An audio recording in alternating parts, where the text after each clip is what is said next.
রাজার শেষ বিদায় অনুষ্ঠানে রেভেনার বোন ফ্রেয়া তার ভালোবাসার মানুষ একটা ছোট্ট রাজ্যের প্রিন্সকে দেখে হাসলে বিষয়টা রেভেনার চোখে পড়ে। সে তখন কিছু না বললেও পরে রাতে ফ্রেয়ার কাছে জানতে চায়, তুমি কি সত্যি ছেলেটাকে ভালোবাসো? ফ্রেয়া কোনো কিছু না লুকিয়ে সত্য জানিয়ে দেয়। রেভেনা বলে, তোমাকে ভবিষ্যতের সিদ্ধান্ত ভেবেচিন্তে নিতে হবে, কারণ তোমার হৃদয় যদি দুর্বল হয়ে পড়ে তাহলে তোমার ভেতরের শক্তি কখনোই প্রকাশ পাবে না।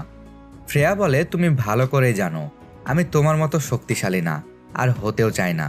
তখন রেভেনা তাকে জানায়, আমাদের রক্তের সব মেয়েরাই অলৌকিক শক্তির অধিকারী, একদিন অবশ্যই তোমার শক্তিও প্রকাশ পাবে। তখন রেভেনা তার শক্তির সাহায্যে জানতে পারে ফ্রেয়া মা হতে চলেছে এবং তার একটা মেয়ে সন্তান হতে যাচ্ছে, কিন্তু ফ্রেয়া এই বিষয়ে এখনো কিছুই জানে না। রেভেনা তাকে বলে, ওই প্রিন্সের সন্তানের মা হতে চলেছে, কিন্তু সে তোমার সাথে বিশ্বাসঘাতকতা করবে। ফ্রেয়া তার কথা কিছুতেই বিশ্বাস করে না। সে রেভেনাকে জানায়, তুমি আমার চাইতে অনেক শক্তির অধিকারী আর অনেক বেশি জানতে পারো, তবে তুমি সব কিছুই জানো না। রেভেনা বলে, আমি তোমার ওপর কঠোর হতে চাই না, আমি তোমার ভালোর জন্য, তোমাকে রক্ষা করার জন্য এসব জানাচ্ছি। ফ্রেয়া তার কথা না শুনে চলে গেলে রেভেনা মনে মনে একটা গভীর ষড়যন্ত্র করে।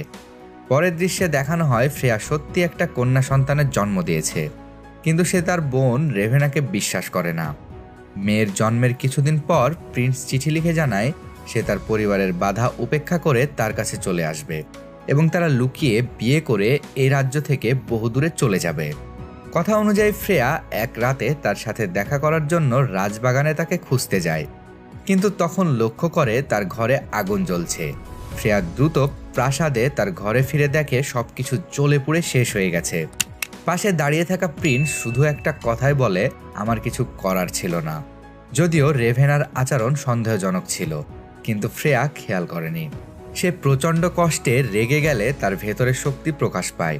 প্রিন্সকে বরফের ক্রিস্টালে পরিণত করে ফেললে সে ভেঙে টুকরো টুকরো হয়ে যায়।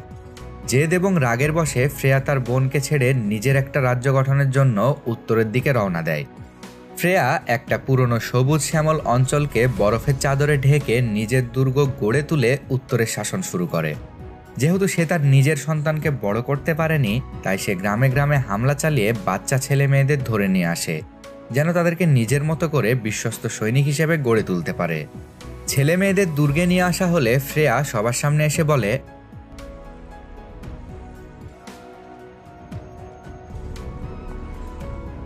আজকের পর থেকে তোমাদের আর কোনো কষ্ট স্পর্শ করতে পারবে না, কারণ তোমরা সকল প্রকার সম্পর্ক থেকে মুক্ত এবং এখন থেকে আমার কাছে থাকবে। এরপর সে টুল নামে একটা ছেলের কাছে এসে জিজ্ঞেস করে, তুমি কি ভয় পাচ্ছ? ভয় পাওয়া সত্ত্বেও টুল মাথা নেড়ে জানায় সে ভয় পাচ্ছে না। ফ্রেয়া আবার জিজ্ঞেস করে, তোমার কি বাবা মার কথা মনে পড়ছে? ছেলেটা মাথা নেড়ে সম্মতি জানাতেই ফ্রেয়া রেগে বলে ওঠে, ভালোবাসা একটা মিথ্যা মোহ, যা বুদ্ধিমানেরা দুর্বলদের ওপর খাটায়, যা তোমাদের মস্তিষ্ক নিয়ে খেলা করে, তাই কখনো এটাকে তোমাদের মাথায় স্থান দেবে না। আমার রাজ্যে শুধু একটাই আইন থাকবে, সেটা হলো কাউকে ভালোবাসা যাবে না। আমি এটাকে একটা বড় অপরাধ হিসেবে গণ্য করব আর কখনোই বরদাস্ত করব না। আজকের পর থেকে কেউ পরিবারের কিংবা ভালোবাসার কথা মনে রাখবে না, যা তোমাদের পেছনে ফেলে এসেছো সেগুলো ভুলে যাবে। এসব মোহমায়া থেকে আমি তোমাদের মুক্ত করে এনেছি, আর এই মহামূল্যবান উপহারের জন্য আমি তোমাদের কাছে শুধু একটা জিনিস চাই, সেটা হলো তোমাদের আনুগত্য। এরপর থেকে ফ্রেয়ার নির্দেশ মতো বাচ্চাদের তারা এলিট বাহিনী হান্টসম্যান বানানোর জন্য কঠিন প্রশিক্ষণ দিতে শুরু করে। দিনের পর দিন কঠোর প্রশিক্ষণের মাধ্যমে এক একটা বাচ্চা অপ্রতিরোধ্য যোদ্ধায় পরিণত হতে থাকে। ফ্রেয়া তার শক্তির সাহায্যে একটা প্যাঁচার মাধ্যমে সবসময় বাচ্চাদের উপর নজর রাখে। প্রশিক্ষণে সবচাইতে ভালো করে এরিক ও সারা। এভাবেই কেটে যায় বহু বছর। ছেলে মেয়েগুলো এখন প্রাপ্তবয়স্ক যুবক যুবতীতে পরিণত হয়েছে, কিন্তু ফ্রেয়া এখনও ছোট ছেলে মেয়েদের ধরে নিয়ে আসে। এমনি একদিন সৈনিকরা যখন ছেলে মেয়েদের গাড়ি থেকে বের করছিল, এরিক লক্ষ্য করে একটা মেয়ে ভয়ে লুকিয়েছিল। সে এগিয়ে গিয়ে মেয়েটার ভয় ভাঙাতে সাহায্য করে। একটু দূর থেকে সারা এই দৃশ্য দেখে কিছু একটা অনুভব করে। আসলে ছোটবেলা থেকেই এরিক ও সারা একে অন্যের প্রতি একটা টান অনুভব করে। ফ্রেয়ার পরিকল্পনা অনুযায়ী তারা এলিট হান্টসম্যান বাহিনী আশেপাশের রাজ্যে আক্রমণ করে দখল করে। বরাবরের মতো কোনো রাজ্যে আক্রমণ করে রাজার মুকুট নিয়ে আসলে ফ্রেয়া হান্টসম্যানদের ধন্যবাদ জানায়। পরের দৃশ্যে দেখা যায় এরিক রাতে একা ঘোরাঘুরি করছিল। হঠাৎ আড়াল থেকে সারা তাকে আটকায়। যেমনটা বলেছিলাম, ছোট থেকেই একে অন্যের প্রতি টান অনুভব করে, আর সেই টান এখন ইটিসপিটিস পর্যন্ত পৌঁছে গেছে। সারা তার কাছে থাকা ছোটবেলার শেষ স্মৃতি একটা মেডেল এরিককে দিয়ে বলে, এতদিন আমি রানীর জন্য বেঁচে থাকতাম, আজ থেকে তোমার জন্য বাঁচব। এরিক বলে, আমরা যদি এখানে থাকি তাহলে কিভাবে একে অন্যের জন্য বাঁচব? ফ্রেয়া একবার আমাদের দেখে ফেললে সবকিছু শেষ হয়ে যাবে, তখন কি করবে? সারা বলে, একদিন আসবে যখন আমরা এখান থেকে মুক্ত হব, সেদিন আর কোনো বাধা থাকবে না। তাদের আশঙ্কা সত্যি হয়, ফ্রেয়ার পেঁচা তাদের দেখে ফেলে। সেখান থেকে ফিরতেই অন্যান্য হান্টসম্যানরা দুজনকে ঘিরে ধরে। তখন ফ্রেয়া এসে বলে, আমি একটা গল্প জানি, যেখানে একজন লুকিয়ে তার ভালোবাসার মানুষের সাথে দেখা করে। আমি তোমাদের সব কিছু দিয়েছি, কিন্তু তারপরেও তোমরা বিনিময়ে শুধু ভালোবাসার জন্য আমার সাথে বিশ্বাসঘাতকতা করলে। এরিক সাহস করে বলে, আমরা আপনার হয়ে যুদ্ধ করে জয় ছিনিয়ে এনেছি, আজ পর্যন্ত আমরা আপনার জন্য যথেষ্ট করেছি। সারা অনুরোধ করে বলে, আমাদের এখান থেকে যেতে দিন। ফ্রেয়া আরও রেগে গিয়ে বলে, তোমরা দুর্বল হয়ে পড়েছ, যেতে চাইলে এদের মোকাবেলা করে চলে যেতে পারো। এরপর তার হান্টসম্যানদের লেলিয়ে দেয়।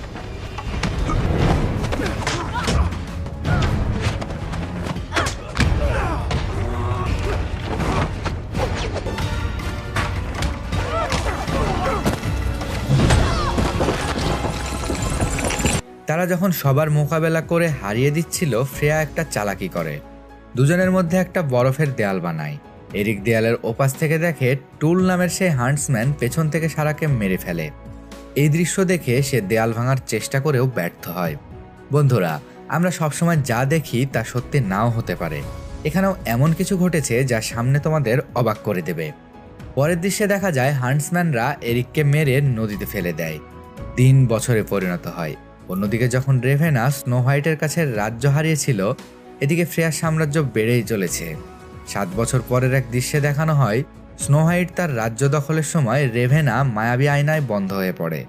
স্নো হোয়াইটের নির্দেশে তার সৈনিকরা আয়নাটাকে দূরে একটা সমাধিতে রাখার জন্য নিয়ে যাচ্ছিল, কিন্তু পথের মধ্যে আয়নার ভেতর থেকে রেভেনা সৈনিকদের বশ করে। তখন সৈনিকরা নিজেদের মধ্যে লড়াই করে একে অন্যকে শেষ করে ফেলে। এদিকে এরিক এখনো বেঁচে আছে। সে বনের মধ্যে একটা হরিণের পিছু করে, কিন্তু সে যখন তীর ছুঁড়ে সেটা গিয়ে একটা সৈনিকের পায়ে লাগে। এরিক তাদের কাছ থেকে সবকিছু কেড়ে নিয়ে চলে যায়। এরপর সে যখন তার বানানো সারার সমাধিতে ফুল দিচ্ছিল, তখন পেছন থেকে স্নো হোয়াইটের সৈনিকরা চলে আসে। সেনাপ্রধান এরিককে বলে, আমরা তোমার কাছে একটা গুরুত্বপূর্ণ কাজের জন্য এসেছি। আমরা ভেবেছিলাম রেভেনা মারা গেছে, কিন্তু সে আয়নার ভেতরে গিয়ে আরও শক্তিশালী হয়ে উঠেছে। একসময় স্নো হোয়াইটের ওপর প্রভাব বিস্তার করার চেষ্টা করলে রানী আমাদের আয়নাটাকে দূরে সমাধিতে রেখে আসার নির্দেশ দেয়, যেন সেটার কারো নজরে না আসে। সৈনিকরা মায়াবী আয়না নিয়ে যাওয়ার সময় রেভেনা তাদের ওপর প্রভাব বিস্তার করলে আয়নাটা হারিয়ে যায়। স্নো হোয়াইট দিন দিন অসুস্থ হয়ে পড়ছে, কারণ আয়নার ভেতর থেকে সবসময় রেভেনা তাকে আওয়াজ দিচ্ছে। তাদের কথা বলার সময় এরিক ফ্রেয়ার হয়ে তার ওপর নজর রাখা পেঁচাটাকে মেরে ফেলে। এরপর সেনাপ্রধানকে বলে, আমাদের দ্রুত মায়াবী আয়না খুঁজে বের করতে হবে, কারণ এই পেঁচাটা ফ্রেয়ার গুপ্তচর ছিল। সে এখন আয়নার বিষয়ে জেনে গেছে। যেভাবেই হোক তার আগে আয়না খুঁজে বের করতে হবে, তাছাড়া এই আয়না একবার তার হাতে পড়লে এই রাজ্য বরফে ঢেকে যাবে। অন্যদিকে একজন হান্টসম্যান ফ্রেয়ার কাছে একটা রাজার মুকুট নিয়ে এসে বলে, আপনার পাশের সবশেষ রাজ্য আমাদের দখলে চলে এসেছে, এখন উত্তরের সব জায়গায় আপনার শাসন চলবে। ফ্রেয়া বলে, খেলা এখনো শেষ হয়নি। এরপর সে বরফের একটা ম্যাপ বের করলে টুল নামের ওই হান্টসম্যান বলে, দক্ষিণের রাজ্য অর্থাৎ স্নো হোয়াইটের রাজ্য দখল করা সম্ভব না, কারণ তার রাজ্য বিশাল আর সেনাবাহিনীও অনেক বেশি। তখন ফ্রেয়া বলে, তুমি কি জানো এরিক এখনো বেঁচে আছে? আমি চাই সে যেটা খুঁজতে বেরিয়েছে তার আগে আমার কাছে নিয়ে আসবে। আমার বোনের ওই মায়াবী আয়না, যার শক্তির সাহায্যে আমি আরও ছেলে মেয়েদের নিয়ে এসে এমন বাহিনী বানাবো যার সামনে কেউ দাঁড়াতে পারবে না। অন্যদিকে এরিক 2 জন ড্রফ অর্থাৎ বেঁটে মানুষকে নিয়ে আয়নাটা খুঁজতে বেরিয়ে পড়ে। আশেপাশের দৃশ্য এবং চাকার চিহ্ন দেখে সৈনিকদের ওপর হামলা হওয়ার জায়গায় এসে পৌঁছায়।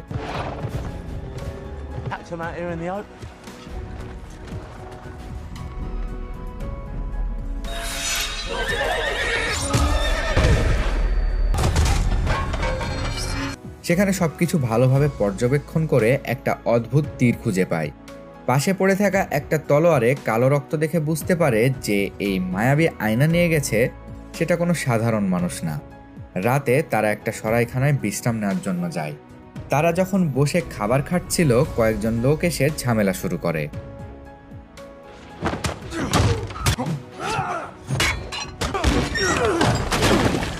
এক পর্যায়ে লোকগুলো এরিককে মেরে ফেলতে যাবে, তখন অন্ধকার ভেদ করে একজন এসে তাকে বাঁচায়।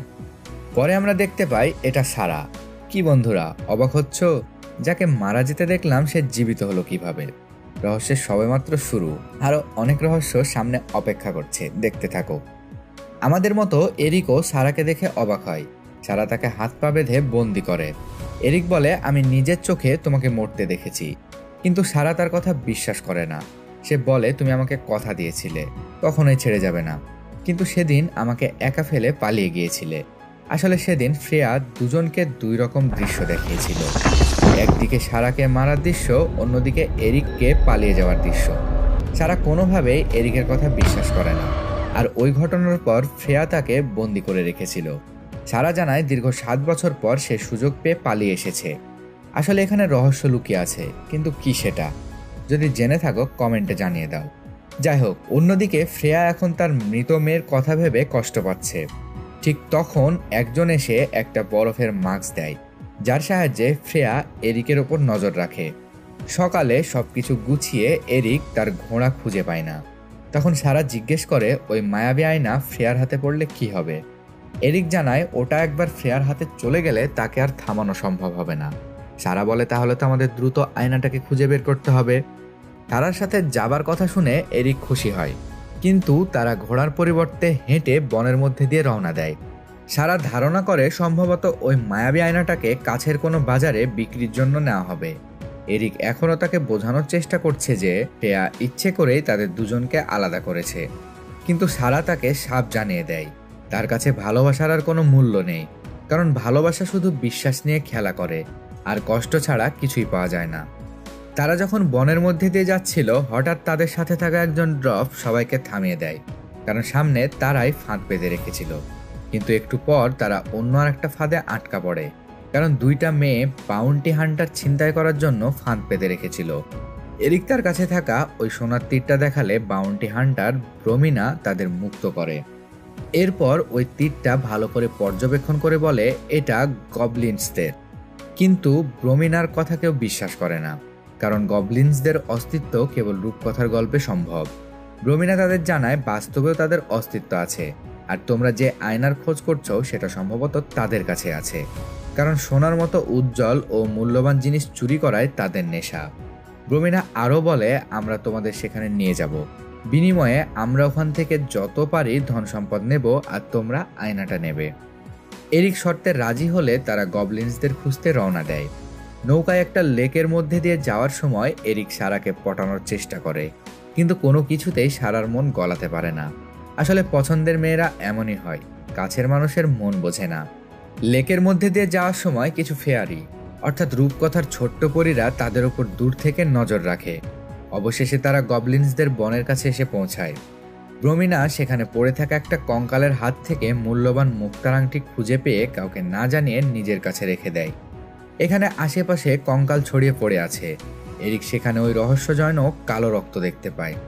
তারা একটা বেশ পুরনো দড়ির সাঁকো বেয়ে একটা ফুটন্ত সোনার নালা পার হয়। একটু পর দূরে এরিক তাদের সেই কাঙ্ক্ষিত মায়াবী আয়নাটাকে দেখতে পায়, কিন্তু সে লক্ষ্য করে আয়নার মায়াবী জাদুর কারণে গবলিন্সরা নিজেদের মধ্যে লড়াই করে মারা গেছে।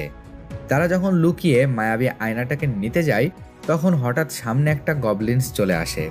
সে প্রথমে তাদের কিছুই বলে না, কিন্তু যখন বুঝতে পারে ব্রোমিনা তাদের এখান থেকে মূল্যবান মুক্তার আংটি চুরি করেছে, তখন সে রেগে যায়। তাদের মধ্যে লড়াই শুরু হলে গবলিন্স অন্যান্যদের ডাকতে আওয়াজ করতে থাকে। এই সুযোগে ড্রফরা আয়নাটা নিয়ে পালানোর চেষ্টা করে। গবলিন্সটা বেশ শক্তিশালী, তবে কিছুক্ষণের মধ্যে সারা ও এরিক মিলে গবলিন্সটাকে মেরে ফেলে।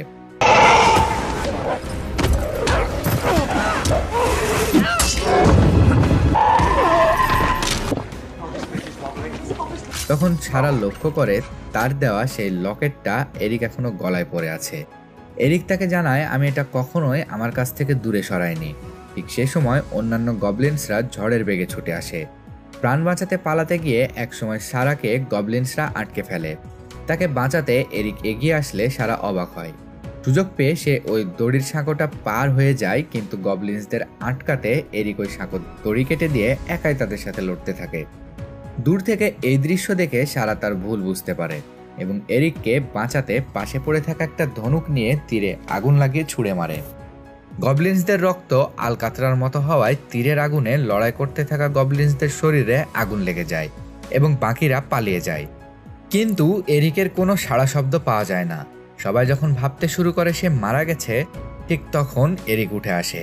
সেখান থেকে তারা একটা মায়াবী জঙ্গলে চলে আসে। সবাই আলোচনা করে সিদ্ধান্ত নেয় রাত এখানে কাটিয়ে আগামীকাল সকালে আয়নাটাকে তার নির্দিষ্ট গন্তব্যে নিয়ে যাবে।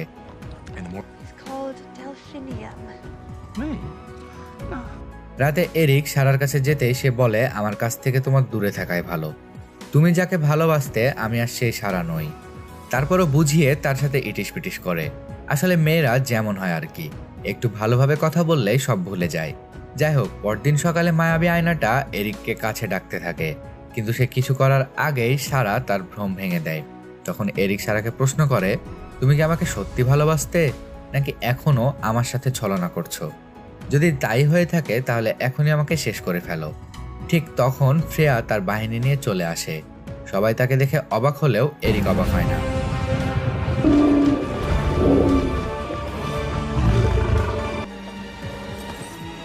শ্রেয়া বলে, তোমার রানী তোমাকে অনেক মিস করেছে।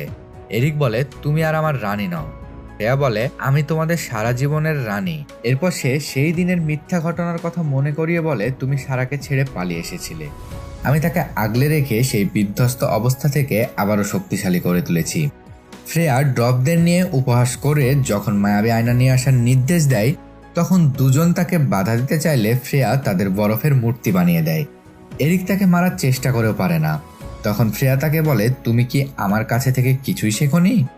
এরিক বলে, হিংসা আর জেদের কারণে তোমার হৃদয় বরফের মতো জমে গেছে।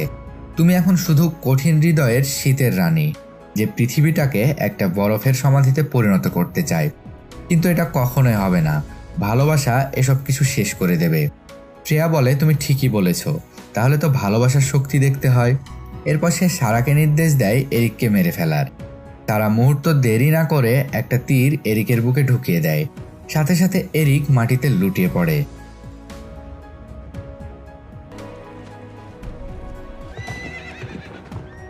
শ্রেয়া তার বাহিনী নিয়ে চলে গেলে সবাই ভাবে এরিক মারা গেছে, কিন্তু একজন বুকের তীর টেনে তুলতে এরিক জেগে ওঠে। সে বুঝতে পারে সারা তাকে ইচ্ছা করে বাঁচিয়েছে আর ওই লকেট লক্ষ্য করে তীর মেরেছে, কারণ তার নিশানা কখনোই লক্ষ্যভ্রষ্ট হয় না। সবাই এরিককে বোঝানোর চেষ্টা করে সারা তাদের ধোঁকা দিয়েছে, কিন্তু এরিক তো জানে। শ্রেয়া তার বাহিনী নিয়ে নিজের রাজ্যে ফিরে যায়। এদিকে এরিক সারাকে উদ্ধার করতে যাওয়ার প্রস্তুতি নেয়। ঠিক তখন তাদের উপর লক্ষ্য রাখা ফেয়ারিগুলো সাহায্যের জন্য বনের কিছু হরিণদের নিয়ে আসে। এদিকে ফ্রেয়া তার দুর্গে পৌঁছে মায়াবী আয়নার সামনে এসে সেটার গায়ে লেখা মন্ত্র পড়তে রেভেনা মুক্ত হয়।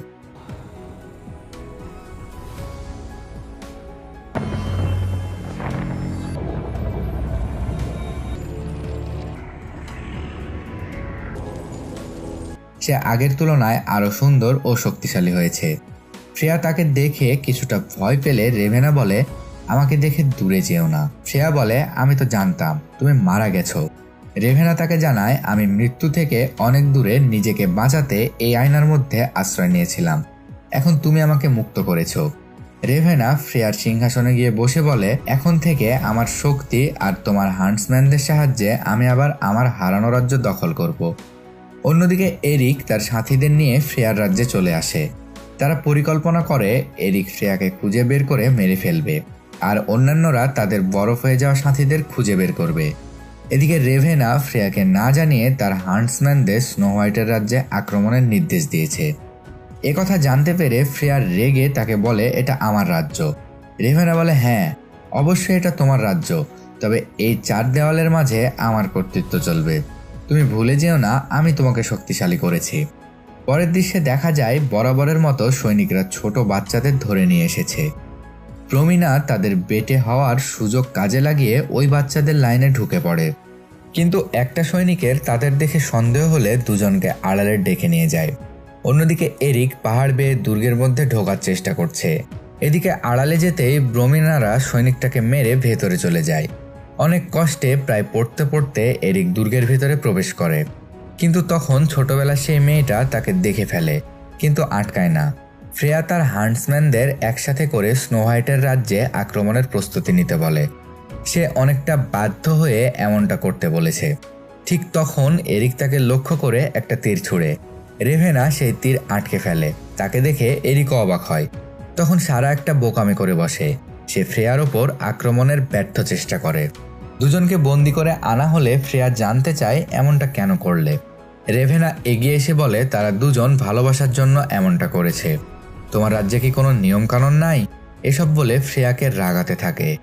এরিক সবার উদ্দেশ্যে বলে আমাদের ছোটবেলার কথা মনে করো, আর ভালোবাসা আমাকে দুর্বল করে নাই, বরং শক্তি জুগিয়েছে। নিয়ম অনুযায়ী এখন তাদের মৃত্যুদণ্ড কার্যকর করা হবে। রেভেনা এগিয়ে এসে এরিককে বলে তোমার ভালোবাসা তোমাকে বাঁচাতে পারবে না। তুমি এর আগেও আমাকে মারার চেষ্টা করেছো, তবুও আজ আমি এখানে। সারা এবং এরিক যখন মৃত্যুর জন্য প্রস্তুত, ঠিক তখন হান্টসম্যানরা বিদ্রোহ করে। তখন রেভেনা রেগে গিয়ে সবাইকে মারতে শুরু করলে ফ্রেয়া কষ্ট পায়।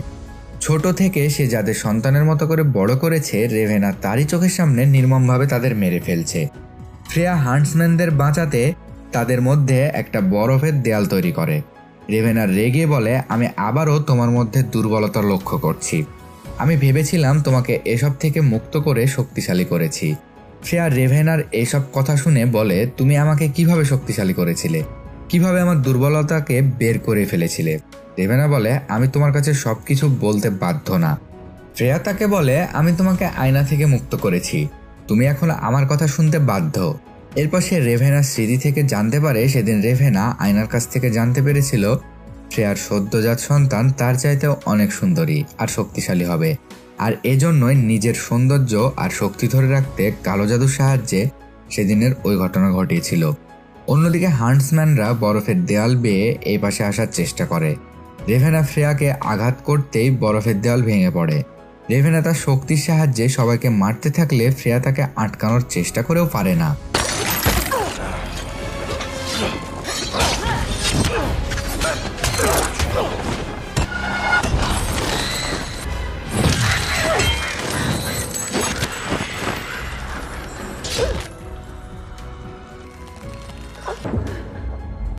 এক পর্যায়ে ফ্রেয়া ভীষণ আহত হয়ে পড়লে রেভেনা বলে তোমার মধ্যে যে শক্তি ছিল সেটা তুমি সামান্য কিছু মায়া মমতার জন্য নষ্ট করেছো। এরিক রেভেনাকে হারানোর অনেক চেষ্টা করে, কিন্তু পেরে ওঠে না। এটা দেখে ফ্রেয়া তার শক্তি দিয়ে মায়াবী আয়নাটাকে বরফে জমিয়ে দেয়। এই সুযোগে এরিক চালাকি করে আয়নার দিকে চাকু ছুঁড়ে মারে। আয়না ভেঙে যাবার সাথে সাথে রেভেনাও ভেঙে চূর্ণ বিচূর্ণ হয়ে যায়। মৃত্যুর আগে ফ্রেয়া এরিক ও সারাকে বলে তোমরা সত্যি সৌভাগ্যবান। ফ্রেয়া মারা যেতে বরফের মূর্তিতে পরিণত হওয়া সবাই মুক্ত হয়। শেষ দৃশ্যে দেখানো হয় এখনও রেভেনার একটা সোনালিকা বেঁচে আছে, হয়তো কোনো একদিন সে আবারও ফিরে আসবে। আজ এ পর্যন্তই। ধন্যবাদ ভিডিওটি শেষ পর্যন্ত দেখার জন্য। আজকের গল্পটা ভালো লাগলে অবশ্যই লাইক দিয়ে আমাদের উৎসাহিত করবেন এবং আপনার বন্ধুদের সাথে শেয়ার করে তাদেরও দেখার সুযোগ করে দেবেন।